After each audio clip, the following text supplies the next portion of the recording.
I'm Alice Matthews. I'm a journalist and I studied a Bachelor of Journalism and a Bachelor of Arts majoring in Spanish. I started as an intern at Radio Current Affairs at the ABC, and then some transcribing work came up, so I started doing that for a while, and then eventually a researcher role popped up there and I became a researcher at Radio Current Affairs, which then led to me working in the New South Wales newsroom and then later on Bega and then later on Triple J.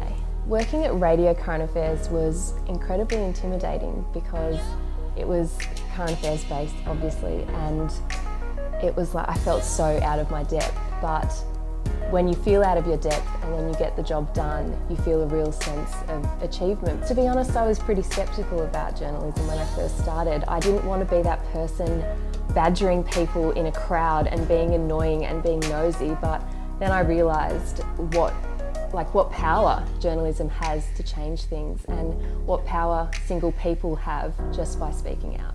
I know loosely I'd like to be in Canberra at some point, but I'm not sure what capacity I'll be there in, but that kind of excites me. I think that I went into journalism with an idea that it would be a certain way and that I would have to be a certain person, but my advice would be that you can remain true to yourself in this profession. It's incredible in a job where you can get paid to do what you love and do interesting things and just be yourself. It's incredible. It's certainly like a shift. I had to be prepared to put myself out there, but there's nothing wrong with that. That's a good thing. Yeah, and it's been a lot more fun. I'm just so glad I got to work at Triple J. I still certainly consider this my dream job. I'd actually never been to Splendour before I started working here, so it was so cool that I finally got to go.